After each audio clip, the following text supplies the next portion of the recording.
Planning a fishing trip shouldn't feel like a full-time job. With FishingBooker.com, you can find and book the perfect fishing trip within minutes. FishingBooker.com connects you with trusted fishing captains around the world.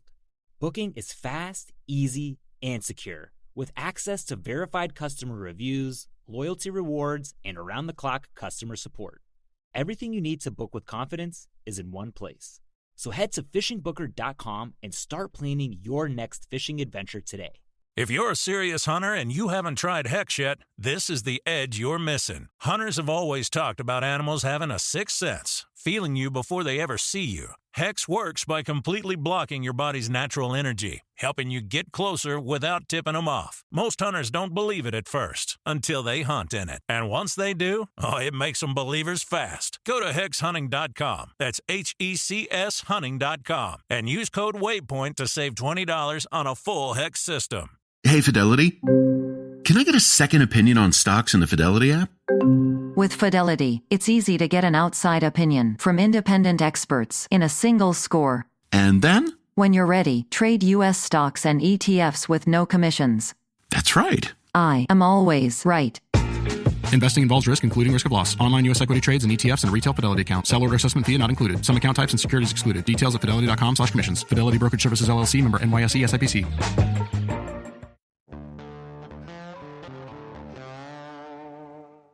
Howdy, folks, and welcome back to the Hunting Stories Podcast. I'm your host, Michael, and we got another great one for you today. Today, we actually have our first person from Vermont, which is pretty cool. We're connecting with Adam Stewart. Adam is a listener. He went on and found my little survey and said, hey, I'd like to share some stories. And, of course, he has some pretty great stories for us today. So I want to say, first off, Adam, thank you so much for coming on. I really do appreciate it. And to you other listeners, if you have some good stories, hit me up. I'd love to have you on. I don't want to steal too much of his thunder, but we hear a little bit of turkey, a little bit of moose, a little bit of deer, all the fun stuff. I'm going to go ahead and stop right there and let Adam tell you his stories. Thank you.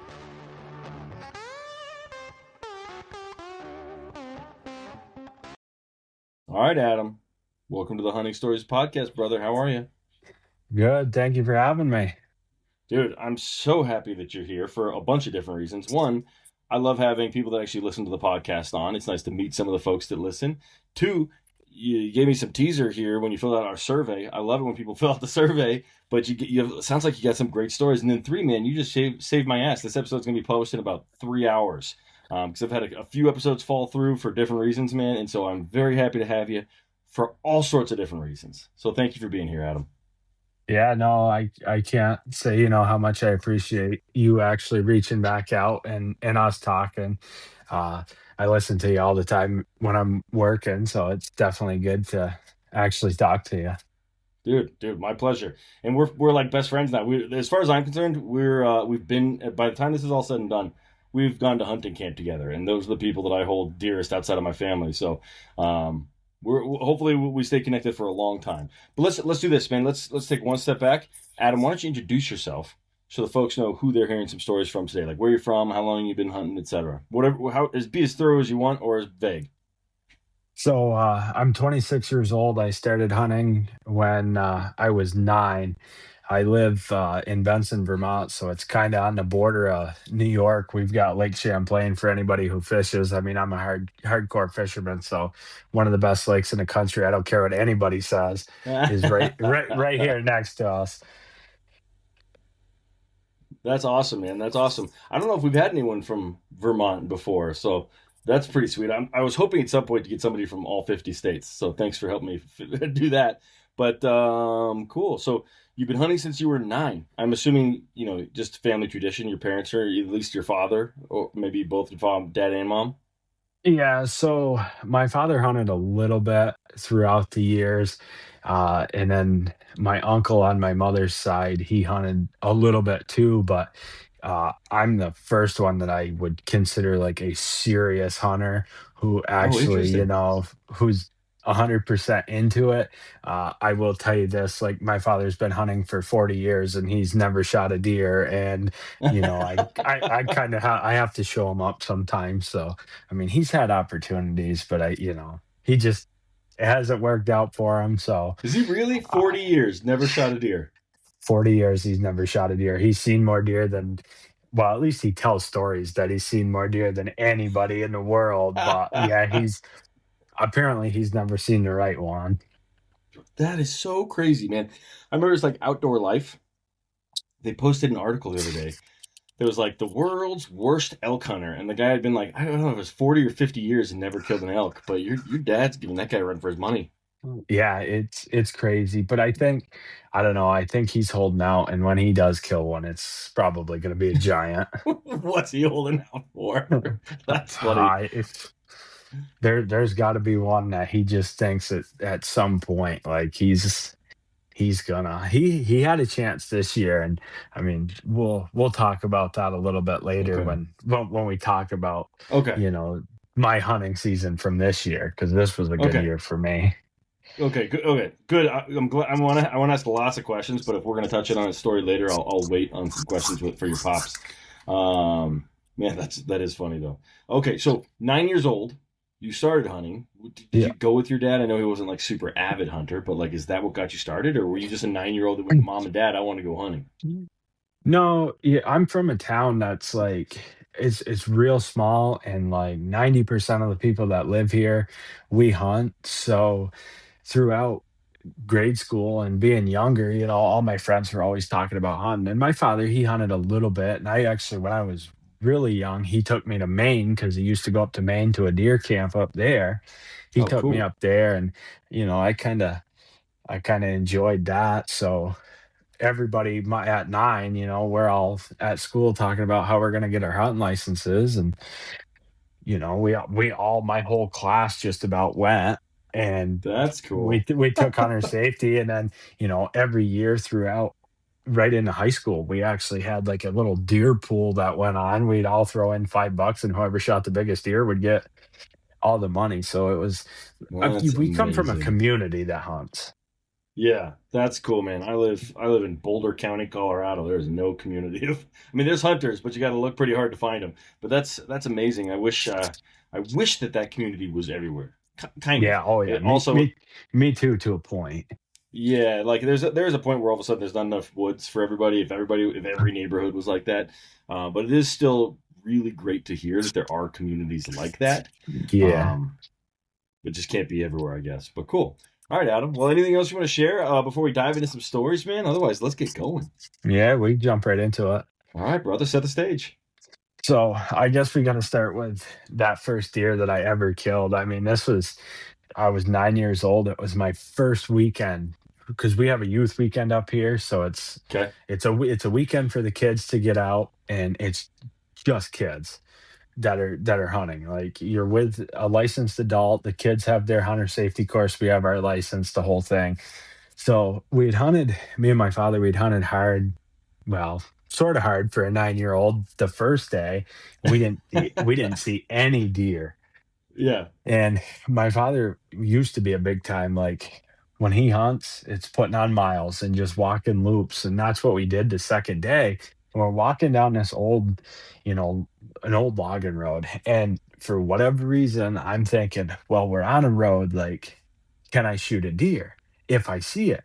So I Yeah. turn and I asked my father, I said, we're on a road. If I see a deer, am I good to shoot it? He says, "Do you see any cars on the road?" I said, "No." He goes, "Well, we're in the middle of the woods. It's an old log trail. It's your fair game." And we were talking, like, I wasn't quiet because I was 9. I Yeah. wasn't used to, "Oh yeah, let's be quiet." We took maybe 10 steps, and I happened to look just to my right. There's a deer standing there. And I had my little single shot 243, and I said to my father, I said, "There's a deer." And I wasn't quiet about it. Yeah. I swing around. I just I pulled the trigger, and she hit the ground, and I'm like, "No way." Went rolling down the hill. And I So didn't even easy. think my father didn't even have a chance to see the deer. He's like, "Did you get it?" I'm like, "Yeah, she's down there." So we go down, and it wasn't a giant, but I was happy. Like, I Yeah. was stoked, and I think that's the thing that really anchored it for me, was like, I just killed my first deer. So, like, I'm hyped. We're like a mile back on this log road, and we start dragging. And I swear I was gonna quit hunting that first year. That drag out was terrible, Well, as a terrible. And 9-year-old, anything's heavy, right? yeah, and I mean, she wasn't a huge deer, but just dragging was it was brutal. Yeah. But when it was all said and done, like I was so hooked on it that I just wanted every chance I could until I was old enough to drive. I wanted to get out in the woods, and that's where I wanted to be. So every weekend throughout the season, we were up and we were gone somewhere chasing deer around. That's amazing, man. That's so cool. Let me ask you, like, so 9 years old, you sounds like you did not even hesitate. You saw a deer, you said, "Look at that," and then you went boom. Yeah. Did you have much experience with like firearms or anything up to this point, or like did that startle you, or you tell me? No, so when my parents had gotten me the Rossi trifecta. It was a youth model. It was a 243, a 22, and a 12 gauge or 20 gauge. You could interchange the barrels. It was a Okay. single shot gun.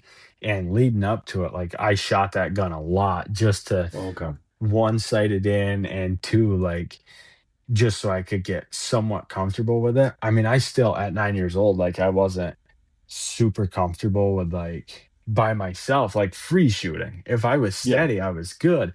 But I had such an adrenaline dump when I saw her. I'm like, it didn't even phase me. There was no, no buck fever. Like, that's you amazing. see a big deer. I mean, I don't know about you, but like any deer, I get to shaking. Like that's just how I am. But it was so quick.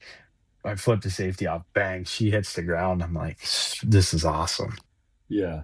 As far as the shakes for me, I have a hypothesis. And the hypothesis is when you're kind of moving and you come up on an animal, I'm cool as a cucumber, like when that happens. But when I'm sitting there waiting and then something happens and like you've been just sitting there for a really long time, that's when I get the shakes. And that's when I'm like, "Ugh, I can't calm down." And Yeah. it's also, I mean, every time it's also been very cold whenever that happens. But it's always when I'm not moving, being relatively still, and I'm waiting for something to happen that I get the shakes. So I Yeah. don't know. I don't know if that's if all of your shakes are like in a blind or in a tree stand or something like that. But have you done it with spot and stock? Have you had that opportunity? Yeah, so actually the deer that I got this year, the Halloween deer, which will I got that's a story for later on. But I didn't shake too bad with him, but that yeah, Yeah. I won't give too many details because that turns Okay. into like a wicked crazy story. Okay. Well, we'll get there naturally then. So okay, cool. So you shot your first deer at 9. Any more to that story other than you just fell in love with the sport, or we're moving on to the next one? Yeah, so I fell in love with it, and I'm like at 9, I'm thinking, all right, what else can I hunt? And being from Vermont, I mean, we don't have a ton of wild. We've got whitetail, bear, and turkeys, and then I mean ducks and geese. But I've never gotten into the ducks and geese stuff. But I kind of dabbled with turkeys, but Yeah. I didn't really like the whole aspect of turkey hunting. There's only been one turkey experience that I enjoyed, and in the end, we never even killed a bird. But it was just what it was me and a buddy, and that's you know we what actually turns will you go. off about turkey hunting? Well, I love turkey I, hunting. it's so frustrating for me. Like I think what ruined it for me was I roosted a bird the night before on this one trip, and I got there the next morning, bright and early, ready to go. He was gobbling his head off, but he was across the road, and I'm starting to work him, and I can see him. I mean, I'm way away from the road, but it's a big field where I can see to the road. I see him come down on the other side of the road, and he's just getting ready to cross the road, and a car came, and that car ended up scaring him off. And that I was like, all right, this is super frustrating. Like, I don't think I like this. So Yeah. I kind of just put the turkey hunting to a kibosh. But other than like I Oh. said, I mean, I've had one good time turkey hunting, and we did, like I said, we didn't even kill a bird. Well, what I'll say is reserve your judgment until you got one, right? Oh Because yeah, it's yeah, it's pretty damn fun, man. It is frustrating, especially because they're so stupid. You're like, "Hey, I'm over here," and they're like, "Well, I'm over here," and then somehow you can't kill an animal. It's like telling you its exact location. yeah. It's annoying, but it is fun. Just keep going, Adam. Don't give up. I and I believe in you. I got a bunch of friends that are like they're turkey slayers. Every Yeah, year they're killing, and they're not killing like no skimpy turkeys. These are yeah. giants. And I'm like, I can't even get one to come one time, and that's when the car scared it. I'm like, I can't even get a turkey to come to me. Like, Yeah. Well, hey, to each their own, man. But I keep going, man. Keep going until you at least got a fan behind you, and then make your judgment. yeah, yeah, that's fair. That's fair. All right. Well, keep going. Keep going. Where are we headed next? So I guess we're talking about turkey hunting. So I'll tell the one good turkey story I got. All right. All So, right. and then we'll go back to deer and we'll talk about my first buck because that was pretty wild too. So me and my buddy, we're like 16. We got our licenses. We can drive. His father owns a pretty big farm. And he calls me up, and this buddy, he's so into turkey hunting. Like, but I think the only reason he really likes it is because he's petrified of birds. So if he can eliminate the number of birds that are in this world, like he's happy. Well, he texts That's me. funny. He texts me. He's like, dude, I got some big birds over here. Do you want to go hunting? I'm like, yeah, sure. I'll come over. We'll go hunting. I get there and it's bright and early. His dad's up too, and his dad goes, "Yeah, I think you guys should hike like half a mile into the woods. I got a blind, and the turkeys have been up there." My buddy's telling his dad, "No, I every morning these turkeys have been out in the field." So his dad convinced us, "Oh, you got to go up there. The train's going to go through at this time. It's going to get the birds fired up." So we hiked up there, pitch black, dark. We get in the set up the decoy. We get in the blind, and we're sitting there. And my buddy goes, "Now don't shoot the decoy. It's expensive." I'm like, All right, obviously, I'm not gonna just blast your decoy for fun." Yeah. And we hear birds gobbling, and they're way off. And my buddy says, "I know right where they are. They're down in the field. It's I was right. My father was wrong. Here we are." So we're sitting there, and I hear crunching outside the blind. Is Dude, there's something outside. And he pulls the blind down a little bit, and he peeks out, and he goes, "There's a deer standing next to the blind." I said, "No way."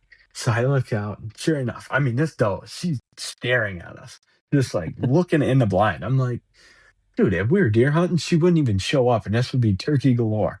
Yeah. Well, How he far for how what? far out is she? Like 5 She's feet, like, 10 feet? nah, she's like 5 yards from the blind.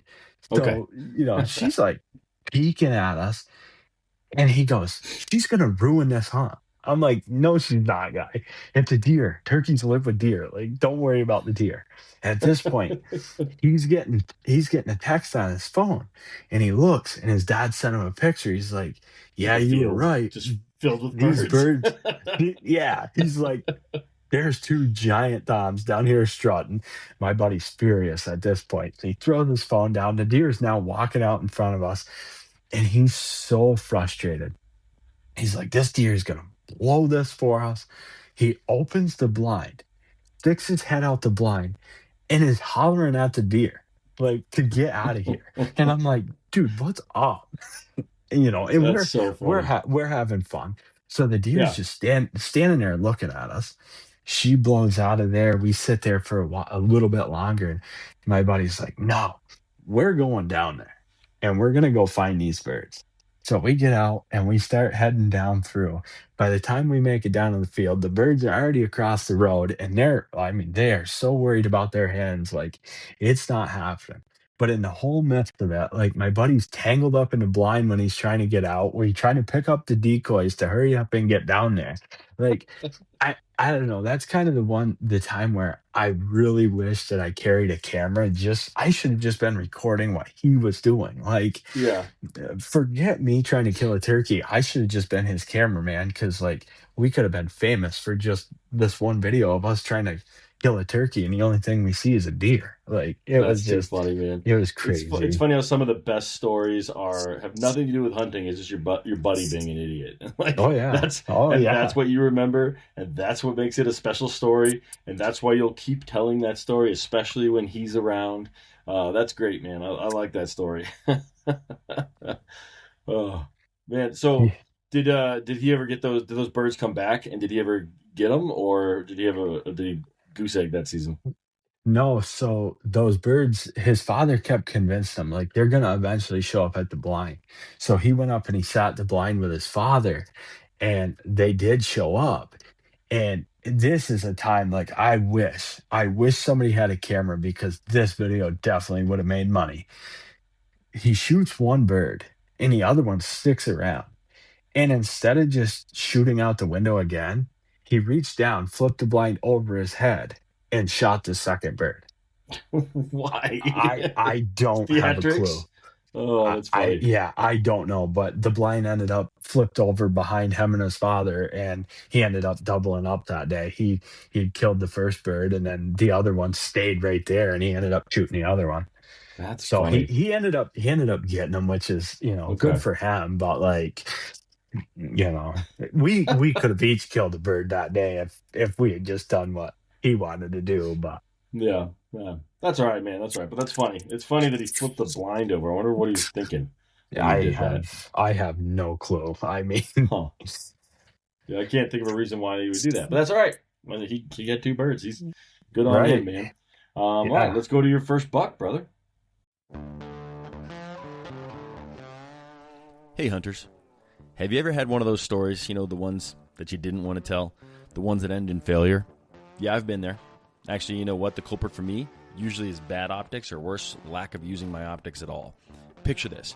I spot a trophy buck, or an antelope, or an elk, whatever it may be. My heart is racing, but the blurry view, or I just can't quite identify exactly what I'm looking at, it has me second guessing. Well, that's where Vortex Optics comes in. With crystal clear glass and rugged durability, Vortex gives you the confidence to take the shot. Don't let poor optics ruin your story. Make every moment count. Upgrade to Vortex and turn your hunting tales into triumphs. Visit vortexoptics.com today. Life gets a lot easier once you start using Shipt same-day delivery. With Shipt, connect with reliable shoppers who go to your fave national and local stores for you. They hand-select everything on your list so you get peace of mind and time back for anything. More time to sip coffee, more time to work out, more time to enjoy your way. Try Shipt today with a 14-day free trial. Download the Shipt app or visit shipt.com. Terms apply. At Planet Fitness, we've got everything you need to get stronger with best-in-class equipment and free fitness training. So you can give everything you've got. Join today starting at just $15 a month. Planet Fitness, we're all strong on this planet. See Club for details. So this was another youth weekend, and this was towards the end of my time of youth hunting. Like I was rough. I had a couple more years left, but we had actually went back down to the same place the first day of youth weekend where I'd shot my first deer. And we got set up down there, and there was another group that had hunted up there. We shared the property. It was a big piece. And first thing in the morning, the girl that shared that with us, she had shot and pushed 3 deer down to me. And we were like, they come by, there was no shot on them. And, my father's like, all right, it's up to you. We can either sit here for a while. Like, we know that the girl up there probably just killed one. We can either sit here or we can go hunt some public land. And I'm like, you know what? Why don't we go to some public land? So we go up to this piece not far from there, and it was midday when like everybody's coming out. We met trucks coming out of the public land, so we knew like, yeah, we're the only ones up there. So we started walking up along this trail, and we'd come by, and there's a fresh rub on a tree, and I'm like, oh, let's sit here. My father's like, no, let's go up a little bit and sit down. So we went up and we're sitting there, and he's kind of facing off one way watching, and me for whatever reason, like I'm watching a way that we just came from, and I don't know why. I don't know. There was no rhyme or reason. Like we came that way. Realistically, should a deer walk behind us? Probably not. Well, I happened to catch movement, and I said to my father, I said, "Oh, I think there's a deer right there." And it did. It was, and it had come down around, like it was following our tracks. It had its head down, so I Oh, couldn't tell what it was. It had crossed a down tree and was standing there. And I've got it in a scope. And I said to him, I said, "Oh, it's a buck." And all I could see was one side. And he's like, "Oh, take your time. If you got a shot, take it or wait." And I'm like, all right, I'm starting to get impatient, and now I'm starting to shake because like my first buck's right here. Like this is what I've been looking for, since I started hunting, like to get that first buck. And I finally get where he kind of turned himself a little bit and opened up more of the front shoulder. And I squeezed the trigger and he just kind of lifted the leg and rolled, but he never there was no kick. And I'm like, man, I just missed him. He went tearing up the bank and he got up on top and he disappeared. We couldn't see him anymore. And my father's like, "Oh well, let's wait." And I'm like, "No." I'm starting to head that way. And then my father's, he's just on. Like he could see where the deer went up the hill. So he just goes up behind it and there's no blood anywhere. So I mean, I'm starting to get disappointed. He's like really starting to get disappointed. Like, "Oh man, we missed this." And he says, "I'm gonna go back to where we were sitting. You go to where you thought you saw the deer and kind of line it up with us." And that was like, I'm thinking, man, that's not going to work. Maybe I should go, back to where we were sitting. You go and like you act like you're the deer, and I could tell you a little bit better placement. So I'm like, whatever, we'll try this way. And there was a down tree, and I step over the down tree and I look down, and there's a puff of hair and a couple drops of blood. I said, "There's blood right here." So he comes, we meet up, he's looking at it, he says, "Yeah, all right." Well, you could see in leaves where he kind of kicked him, and we're going up, and there's a big kick out where it looked like he probably had fallen. And we're out of blood, we're at the kick out, and we're just standing there facing each other.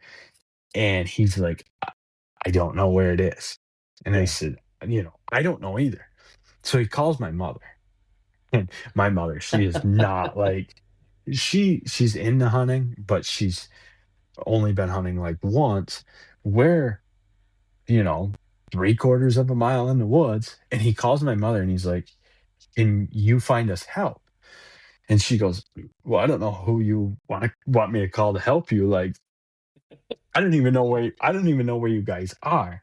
And Yeah. he's on the phone with her trying to explain it, and we're facing each other. And I catch something behind him. I look around and I said, "Dad, turn around." So where the deer had kicked out, we're standing right there. He kicked out, fell down, rolled. He was laying on his belly, Superman. So there was no white. It was all brown. And Okay. for whatever reason, I just happened to catch like that awkward lump. And he's laying in this little hole. I said, "He's laying right there." Like, and my father, and this was the coolest thing. Like, my father's on the phone with my mother, so she got to hear us finding it.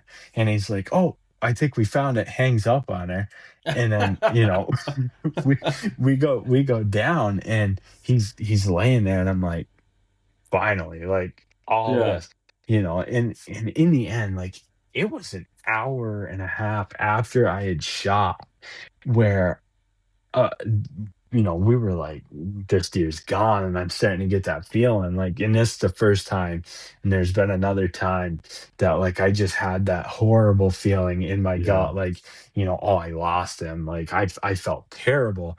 And then we found him, and I'm like, just a hype, and there was a lot of tears, and it was a super cool experience. Like, he was a little 4 pointer, but to me, like that's a huge trophy. I have him shoulder mounted, and I have my first deer shoulder mounted side by side. Like, those are forever. Like I'm gonna hang on to those forever because That's the first amazing. deer, the first deer I ever shot, and then the buck. Yeah. So you So you that shoulder was, mounted a doe. yeah, yeah, I That's did. cool, man. That's cool. I don't know if Yeah. you listened to Jesse Griffith's episode, but he wants to do that. He's just trying to find the perfect doe to do it. So I think that's Yeah. that's pretty cool. And I love the idea of doing the full shoulder mount on your first animals, whether the doe and the Yeah. buck. I did the same thing with my elk my wife was like, I don't like taxidermy, just do Euro. And I was like, all right. And then I killed it, and I was like, nope, she can deal with it. Yeah. I'm like, I'm shoulder mounting this thing, and so, Yeah. oh god, it's so much bigger than I expected. I wish I could get it in my office. I just can't get it down the stairs. But that's a great story, man. Where did you hit? Like, well, let me ask this first. How far from you shot him to where you found him? How far did he run? He was only like 45 yards max. He'd Oh, gone okay. up the hill and he was actually trying to get himself back. So there was just a little hill. He'd gone up and it drops back down right behind where he was. He was actually trying to get back to the trail that we had walked on because he must have walked right up the same trail, whether we walked by him or he had just gotten on a trail behind us. But Okay. he was ultimately heading back the direction that he was heading towards the truck. Huh. Huh. Interesting. Okay. When did you gut him up, and did you see what your shot was like? Like, what'd you hit? I mean, that sounds like you got a good shot, dropped him that quick, but there was no blood. So what happened? So I had shot him right in the base of the neck where the neck meets the shoulder, and Okay. it was almost like a side of the brisket, but it actually Okay. went in and it did clip the heart, and he was Okay. bleeding. There was his chest cavity was full of blood, so like he Okay. was he was bleeding internally, but with the 243, it made such a small entry hole that like he was only able to pump just a little bit at a time. Got it. That makes sense. Okay. If it wasn't for the leaves kicked over and then the big kick mark, we probably would have walked by him and we would have continued to walk by him until one of us tripped over him. I mean, we were going to find an army of people to come up and search for him. Like somebody was bound to run into him, but just Yeah. the way he was Superman out and the tail was down and there was his white belly that was down, his head was out kind of flat. It was so weird. Like I've never seen a deer just, It's just it's Superman. I love that. yeah. It's a good visual. I like that, man. Very cool. All right, well, let's keep going. I know that you said you got a story about running into a cow moose. But you Yeah. didn't mention moose on the menu for Vermont. So where did that happen? So that was Vermont. Okay. So the way Vermont works is if you want a moose hunt, you have to apply for a lottery. Okay. It's $10 every year to get your name into the drawing for the moose tag. So I actually I wasn't moose hunting, I was deer hunting when this Okay. happened. But we were up in a Green Mountain National Forest because a lot of the land in the public land around where I am as I got older, it seemed to be like the land was starting to get more and more pressure. So me and my father had kind of made it like an annual thing where we go up to the Green Mountain National Forest and we spend a weekend just tracking. Like he doesn't track as much as I do. I watch a lot of like Hal Blood and the Big Wood Bucks guys, and my goal is to be like them. Granted, I don't end up with the same results they do. I end up with stories like this that I run into the unexpected animals.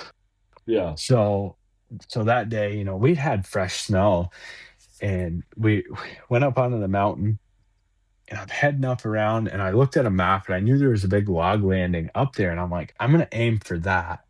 And there's a lot of cross country ski trails and snowmobile trails. So I walked on a snowmobile trail and then got on a cross country ski trail just looking for a track because up there, like the deer, they'll walk those tracks because it's easier because the woods are so big and they're so thick. So I'm Okay. walking up and I'm coming up to the clear cut and I can see a set of fresh tracks from a little ways back. I'm coming up to him. I'm like, oh, perfect. It's going to be a deer because that's what I'm expecting. Well, it's a set of dog tracks. Like I'm talking big dog. It was a big coyote. And he's kind of heading in the direction I wanted to go. So I followed him for a little bit just to see where he was going to go. And kept going straight. The log landing was off to my right. So I went to the right and I'm like, I lost his track. So I figured, oh, he went down into the gut. I'm good.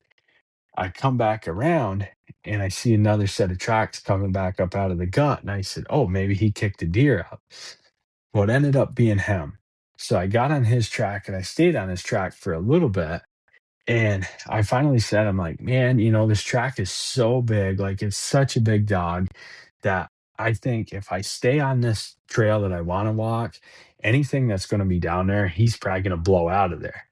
Yeah. So I pull up my map and I said, well, if I go to my right and I just kind of walk through the woods, as long as I stay going fairly straight, I'm going to hit the road. Well, turning off was the biggest mistake I ever made because as soon as I got off that trail, the woods got so thick. The pines were just so thick that I actually I was crouched down and I was kind of leading with the gun because up there in the forest, you could pop around the corner and there's a bear.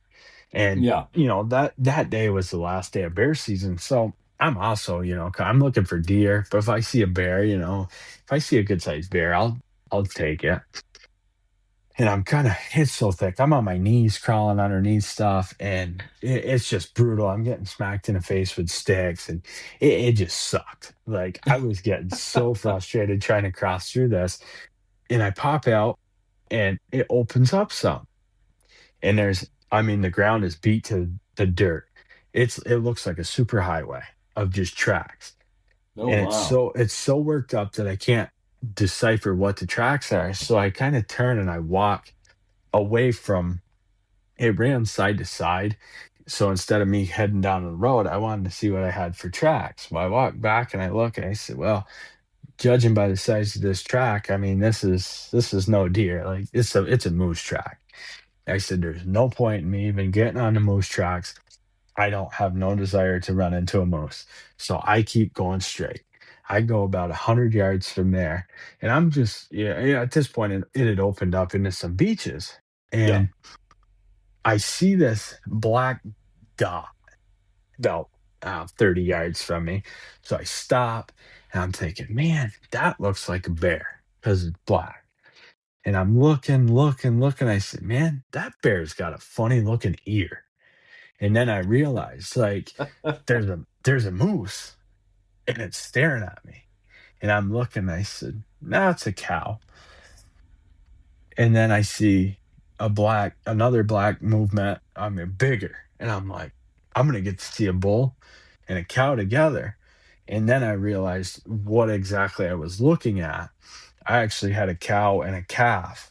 And the calf had seen me first and she had stood up. And then the cow saw me and at this point, like, I'm starting to think, well, I'm in a bad place because there's potential that if the cow swings around, I'm going to be in between her and her calf, and that's the last place I want to be. So I mean, Yeah. I'm froze. Like, I'm just sitting there froze for a second. I said, man, I got to get these guys to blow out of here. So I stand up on a log and I'm whistling at them, and they're just no care in the world. I mean, they know I'm there, but they're kind of looking at me. Finally, I just lift my arms up, and it's just enough to spook them. And instead of them going side to side, they turn around and they just full force to the road. I get on the radio with my father. He said, hey, I know you're down below me somewhere. If you hear crashing, get out of the way. Like, there's two moose coming. I said, it's a cow and a calf. So, like, pay attention because you might see them. So I turned off of their track instead of pushing them more. I just assume leave them alone. I have no desire for them. Yeah. You got a tag, so no reason to waste the time. Right. So yeah. There's no sense in me going after them. So I turn off, and I end up getting on a giant buck track, and he's heading downhill. And I said, well, I want to go downhill too.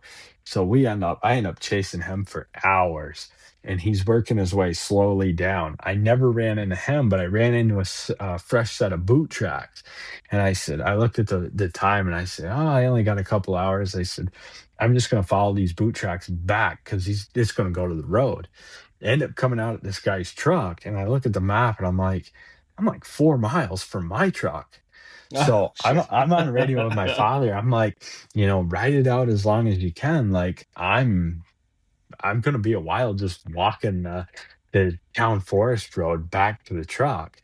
So I end up finally, it took me like 2 hours and a lot of breaks later, I made it back to the truck. And I said to my father, he said, you ever see the moose?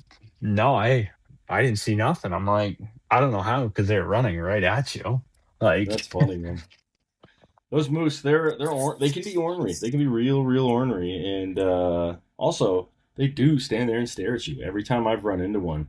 Well, not every time. I had a moose tag 2 years ago. I did harvest a cow moose, but like 2 or 3 stalks, the moose just immediately ran before anything. But the one I finally got on, I don't think she spotted me until I was within 40 yards, and then I stood up and she just looked at me, just straight on, and I was like, can you turn for me? I don't want to shoot a frontal. She turned just enough. I was able to thread the needle and put her down. But yeah, man, they just stare at you. It's kind of crazy. LinkedIn is pretty great at a lot of things, like helping you tap into the latest trends and insights in your field. We cannot stop your coworker from tapping her pencil. LinkedIn can help you find new jobs that align with your career goals. We cannot help you find the source of that weird smell in the office fridge. Ew. And while we can't stop your coworkers from bringing their hobbies into the office, LinkedIn can help you bring your career to the next level. LinkedIn is the network that works for you. Zootopia 2 has come home to Disney+. Let's go! Get ready for a new case. We're the greatest partners of all time! New friends. Gary the Snake. And your last name? The Snake. Dream Team. Get new habitats. Zootopia has a secret reptile population. You can watch the record-breaking phenomenon at home.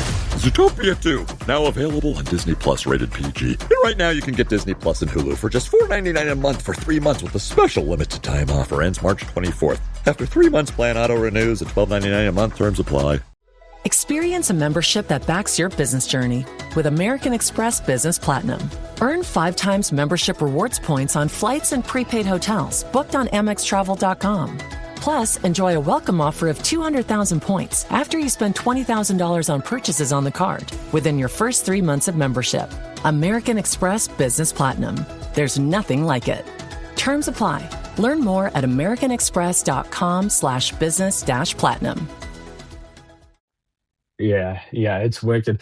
And then I actually, 2 years later, I ran in, because this was like 4 years ago now. 2 years later, I ran into a guy, and he's an old timer. He's been hunting that piece of woods forever, and I was telling him a story about that, and he's like, "Yeah, by the way, if you ever come up here like scouting, don't come in September, because there's more moose up here than there are deer, and the big bulls, like, they will run you out of here." Like, Yeah. he's had some episodes where, like, he's run into a bull, because in September they're in their mating season. So, I'm like, all right, good note. Like, I will not come up here, because the Yeah. experience with the cow and a calf was enough to kind of, get me a little weary. I mean, I'd love to moose hunt, but it'd be a different story if I could actually, harvest it and not run into Yeah. it and just have to, oh yeah, here I am. I'll just watch you. Yeah. Man, the year I killed my elk, I ran into moose several times. And both times, the moose spooked the elk that I was stalking. Like, it was just so frustrating, and just like, there's nothing you can do about it. Like, they're not going to go anywhere, but they're going to push everything out. And it happened on the opening day, as well as like actually the day before I did kill my elk. So it's actually a good thing that second one spooked me, because I was going out for a raghorn. I was like, whatever, I've been hunting 7 days. I just need to put something down. And then on the 8th day, I came back and killed a nice 300-inch, like, a good old bull. But if it hadn't been for the mama moose and the cow moose, or excuse me, the baby moose, and me and my buddies spooking them, and then them spooking the elk I was going after, we would have known about the elk that I ran into later that night. So Right. worked out. But yeah, man, it's a little intimidating. They're big. They're real big animals. Yeah, they are. Especially the bulls. Yeah, even like a cow. And the calf, I mean, the calf was pretty big. Like, this was November, so this calf had it was a couple months old, but still, I mean, that was a big, and I mean, I used to ride bulls, and like, I look at riding bulls compared to a bull moose, like, yeah, I'd rather get on a bull and get charged by that than a bull moose. So Yeah, absolutely, man. Cool. Well, that's a good story, man. I like that. I like you did a good job kind of building the visuals, talking about the snow and the footprints and all that. That was a fun one to kind of imagine. But we're gonna keep going. What do you want to do next? I know you got what, your clip falling out, Michael Myers, and then I really do want to hear the underpants story. So yeah, you can't skip that one. yeah, I'll tell that one. That's a good one. All right. All So, right. so I don't know, I think I was 17 at the time because I was still in high school. Uh, I had hunted the day before. It was the weekend because I had school during the week, so I didn't Yeah. get to hunt much during the week. But the Saturday, I had hunted all day. It snowed. It was cold. I didn't see any deer, and I was really frustrated at the end of that day. My alarm went off the next morning, and I looked out the window, and it was still snowing. So I shut my alarm off. And about 8 o'clock, my mom comes in and she's like, "There's deer out here. They're out with the horses." I'm like, "No, there's not. No way." She goes, "Yeah, and I think one's a buck." I'm like, "No, you're kidding." So I look out my window and sure enough, I can see the buck running the doe around the field. Well, I just jump out of bed. I go running up. I grab my father's 30-30 and a box of shells and I head out. Yeah. Well, she's like, "Are you gonna put clothes on?" I'm like, I don't really have time. I'm like, "Oh yeah, maybe I should." So I just throw my bibs on. I go running out the door. My father's behind me. He's standing on the porch. I get out around and the buck, I mean, he's hard on this doe. And I'm hollering to him. He's not gonna stop. He's not gonna stop. I'm like, oh, I'm like, I don't want to shoot him on the run. Finally, like I hollered. He stops. I shoot. He dropped down. I turn around, I look at my father, and my father's pointing, like, and hollering. I said, "I can't hear you," but he's pointing towards the deer, and I'm thinking, "Yeah, I know I got him." Like, and I turn around, and the deer's up and running, and I'm like, "No way." So I ended up shooting him again.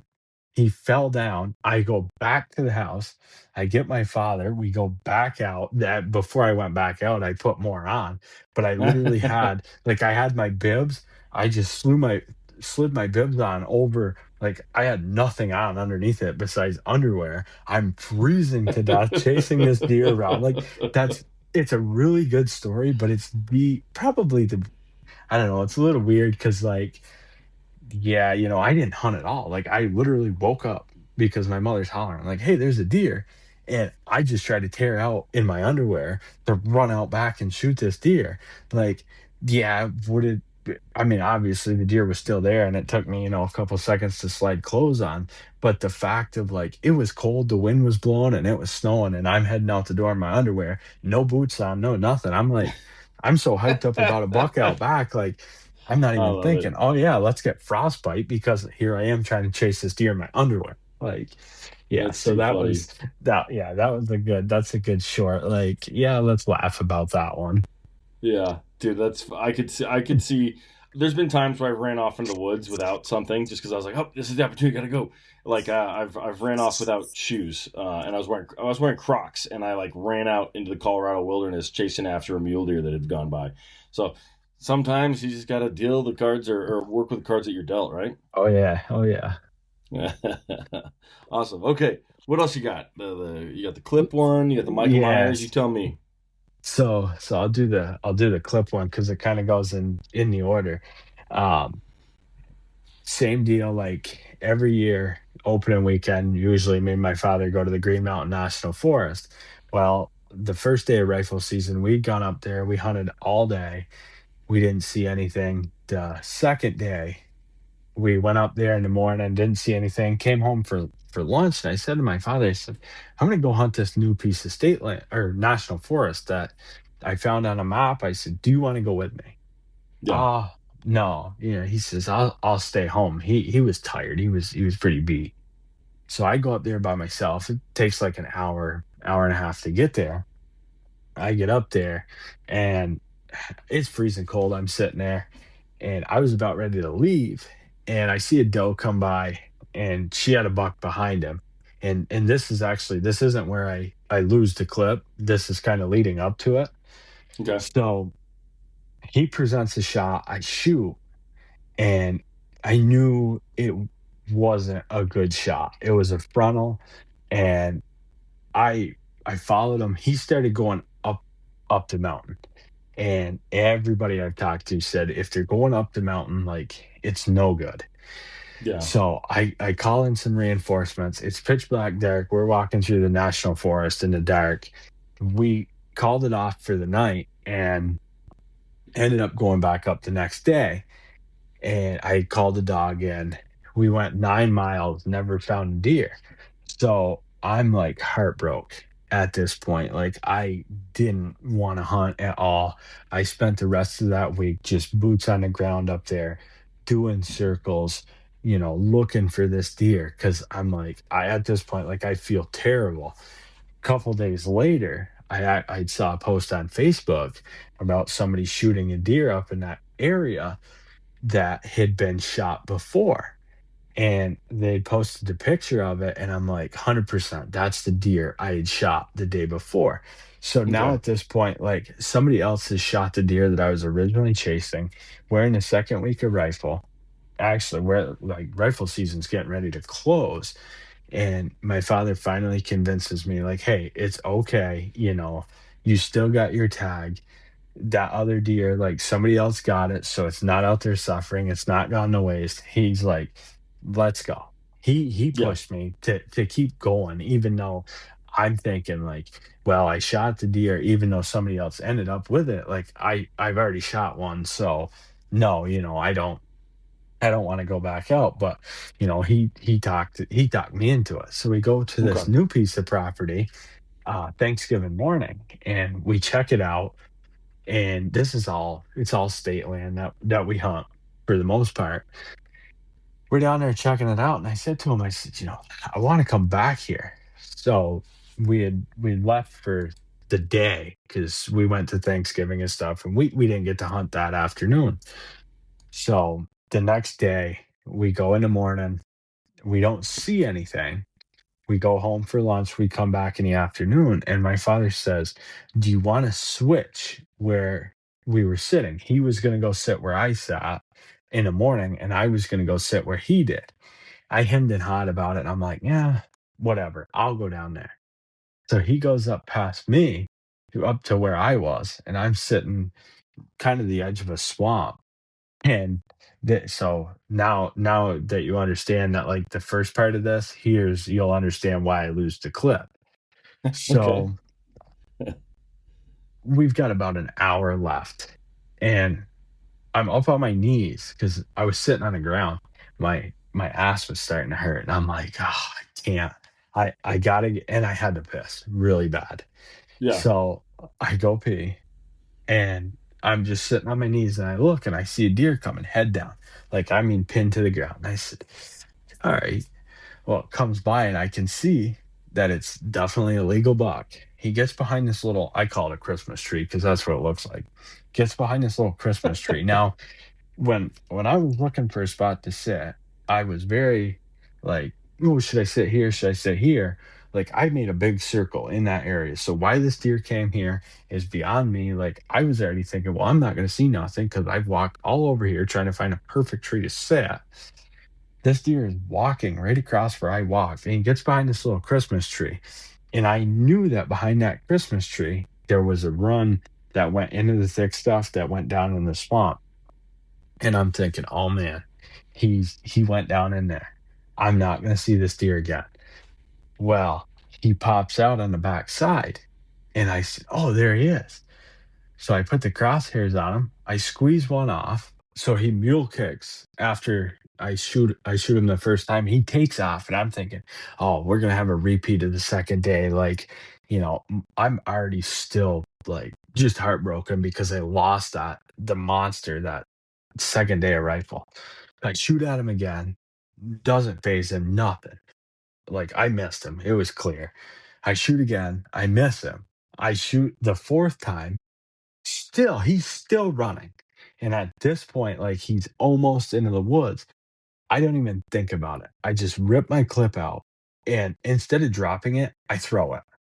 I just toss it next to me. And I'm hunting in like this overgrown field. So I got like swale grass that's knee high, and now my clip is nowhere. I'm digging through my backpack to get a couple more shells, and I'm thinking, now I'm gonna have to use a bolt action as a single shot. I'm gonna have to figure out how to jam it up in there.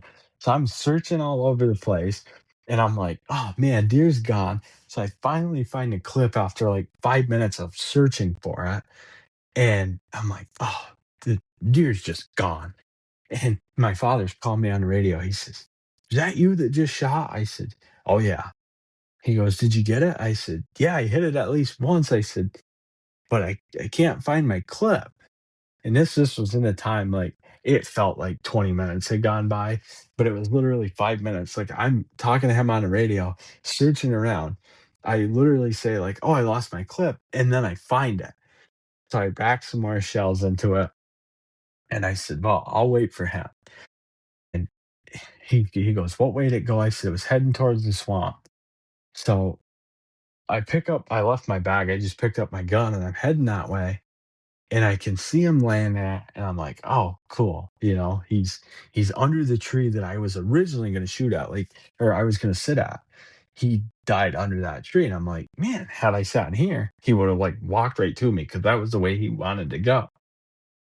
So I get over there, and the part of this at this point, the whole state had the antler restriction where it had to be at least 2 on one side, so it should have been like a three-pointer.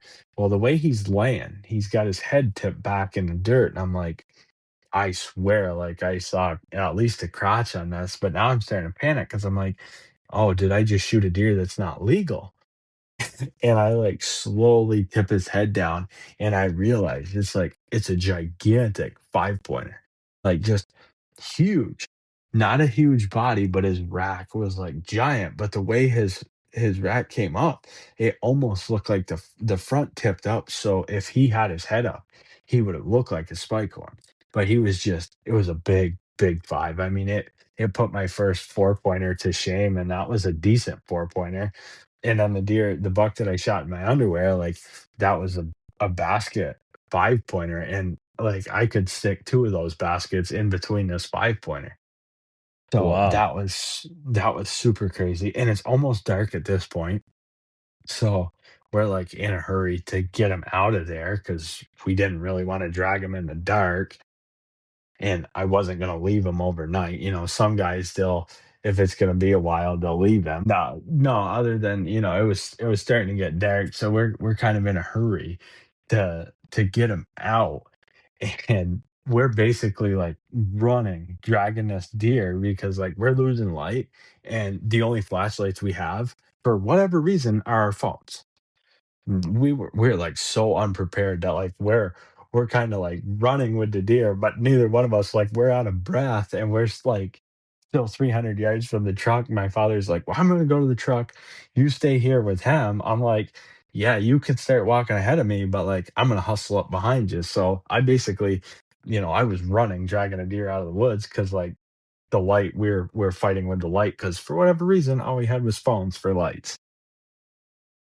That's that's a mistake. That's definitely a mistake. But that's all right, Oh man. yeah.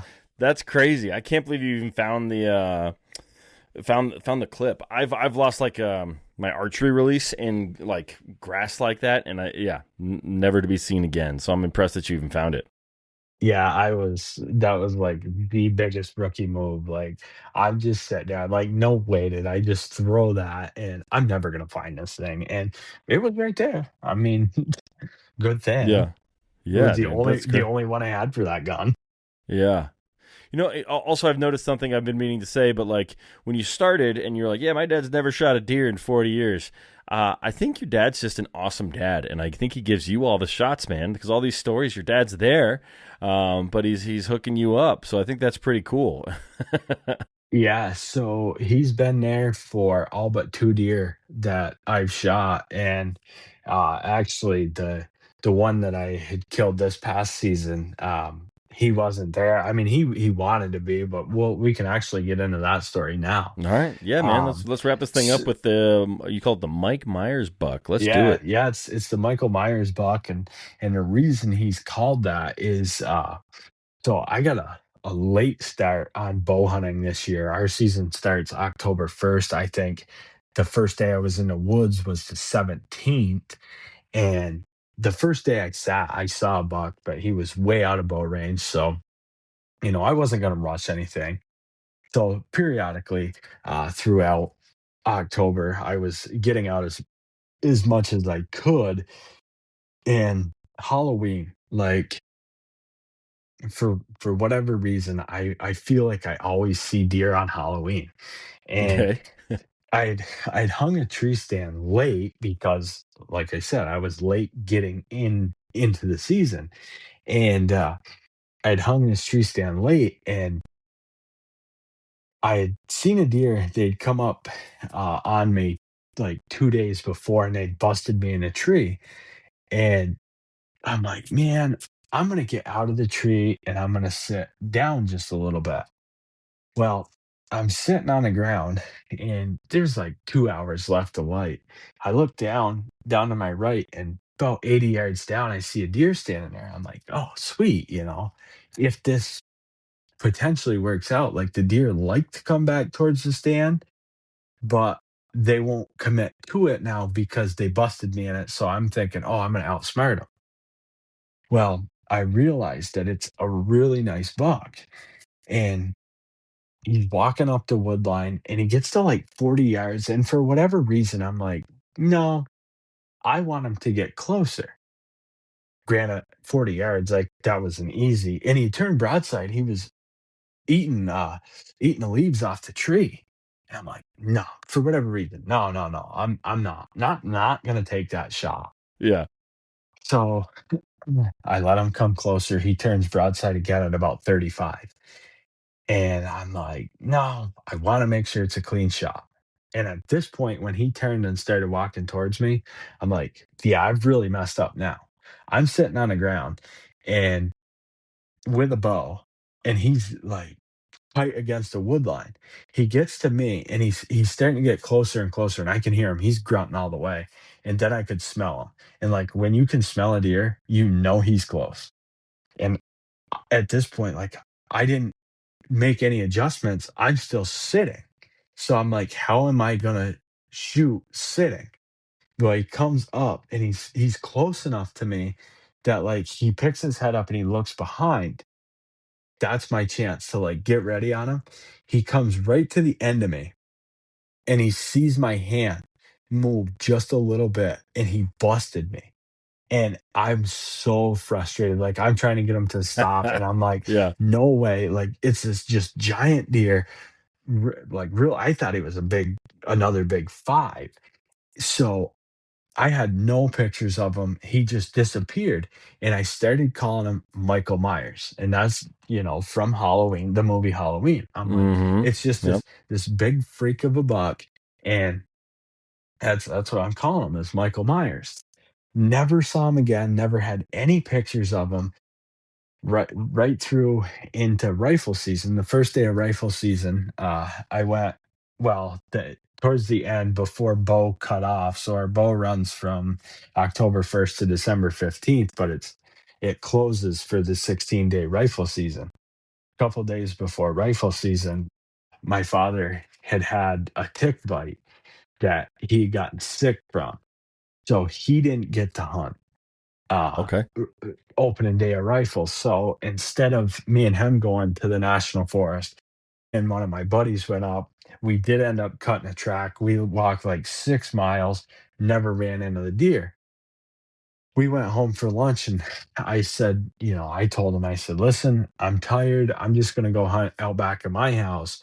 And, maybe tomorrow morning we'll go back to the mountain. Well, that afternoon, I'd sat in a tree stand not far from where I had seen that the buck on Halloween. I did see some deer, but they were far away from the stand again. So the next morning, I said, you know what? I'm going to stay home. I'm going to hunt out back. I'm going to go sit that tree stand.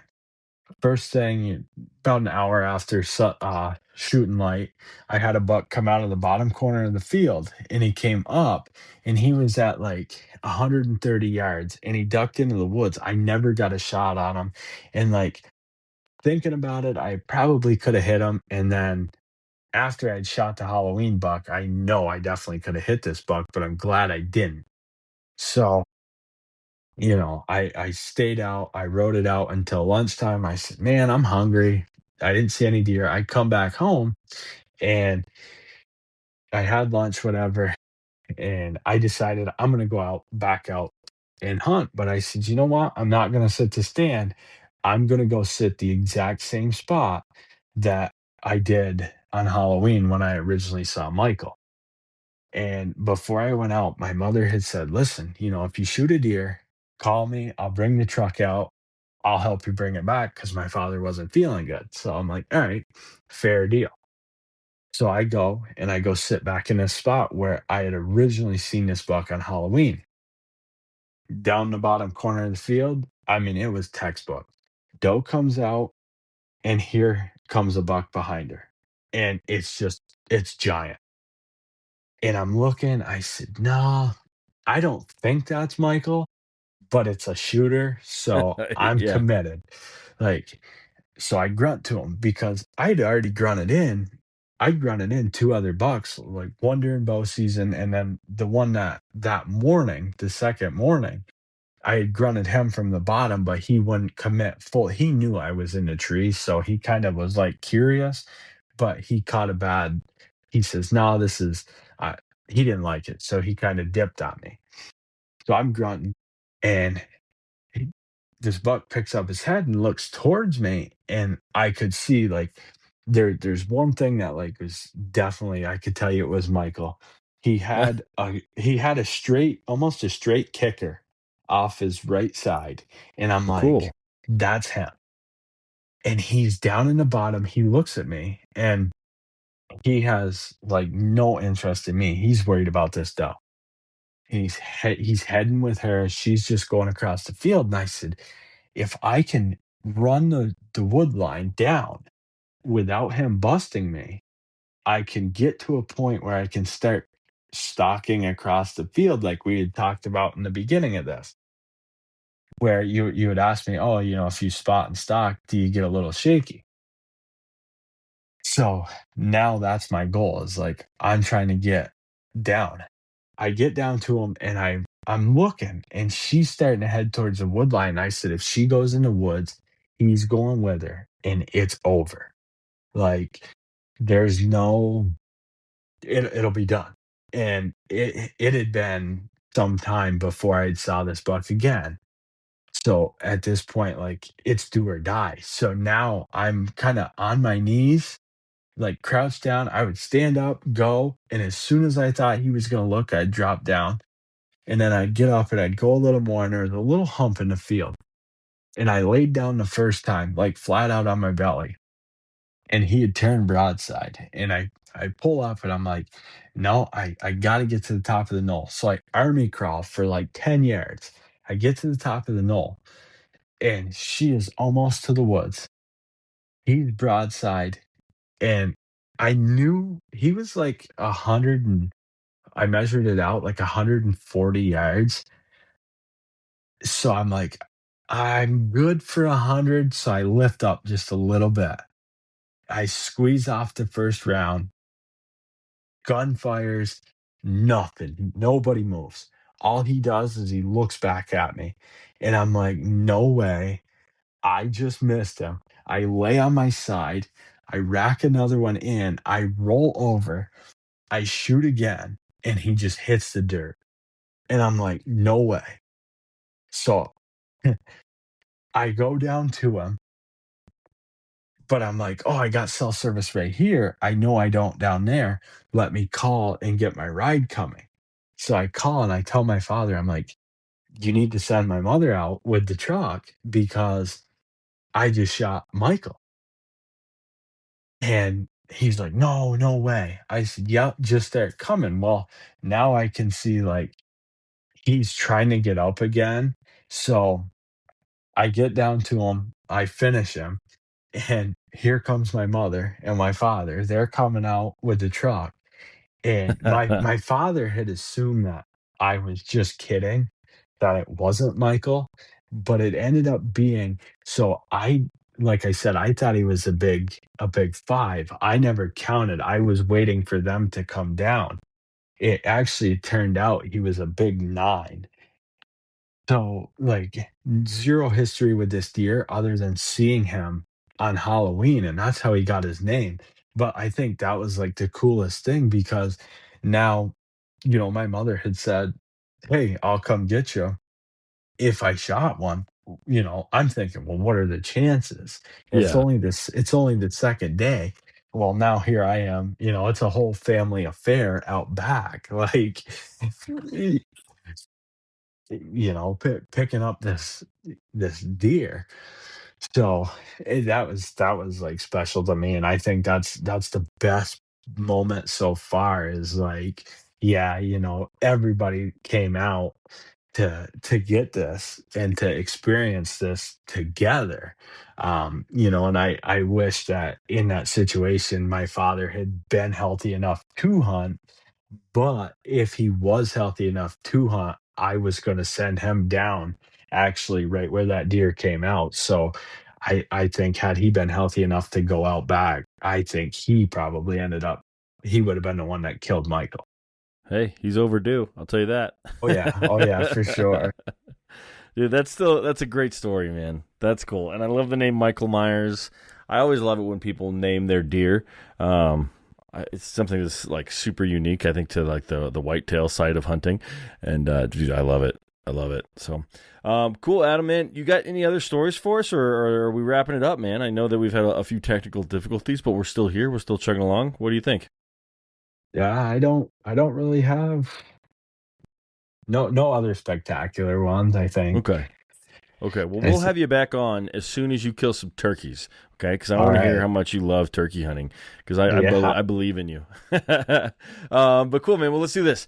Then why don't you tell the folks where they can find you if you want them to, share any socials or stuff like that, or you can just walk off into the sunset. Your call.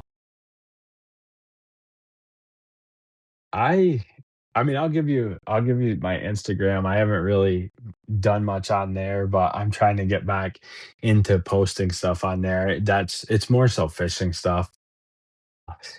I that is Bass Boy 11699. I've had that Instagram since I was like 14. So there's all kinds of stuff, but All right. yeah, I'm looking to get back into posting more stuff, and I'm actually considering filming some of my hunts. So Cool, man. maybe somehow, some way, I'll link wherever I post my filmed hunts.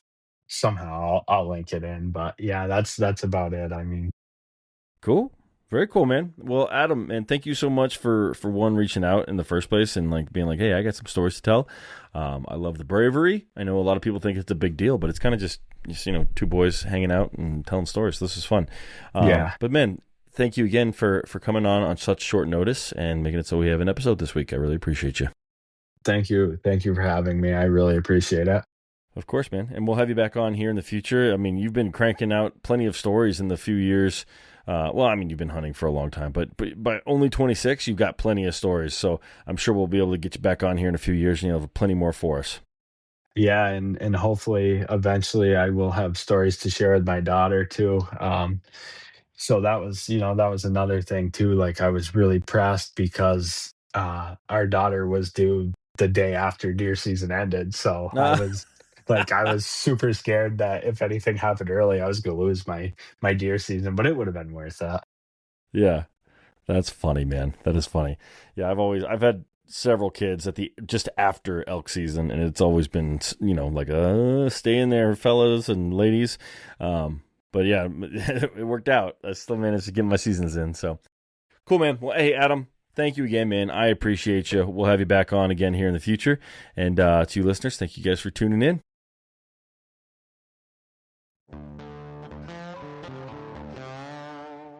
All right, guys, that's it. Another couple stories in the books. Again, I want to thank Adam for coming on the podcast. 1, short notice. 2, for listening to the podcast. And 3, for being brave and actually, reaching out and saying, hey, I have some stories I want to tell. Adam, thank you very much. I appreciate you. For you listeners, thank you guys so much for tuning in, especially when you tune in week after week. If you have anything you want us to cover on the Hunter's Brief, please let me know. If you have stories you want to tell, please let me know. Other than that, please share the podcast with at least one other person today. Give us a 5-star review. if you feel like we deserved it on whatever platform you're on. And pay attention, because our giveaway is coming out here really soon, as well as maybe a little bit of merch. I might be making some shirts. I'm still waiting on the designer to get back to me. But guys, thank you so much for always being here. I appreciate it. Now get out there and make some stories of your own.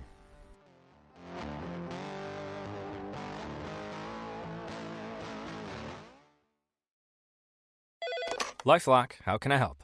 The IRS said I filed my return, But I haven't. 1 in 4 tax-paying Americans has paid the price of identity fraud.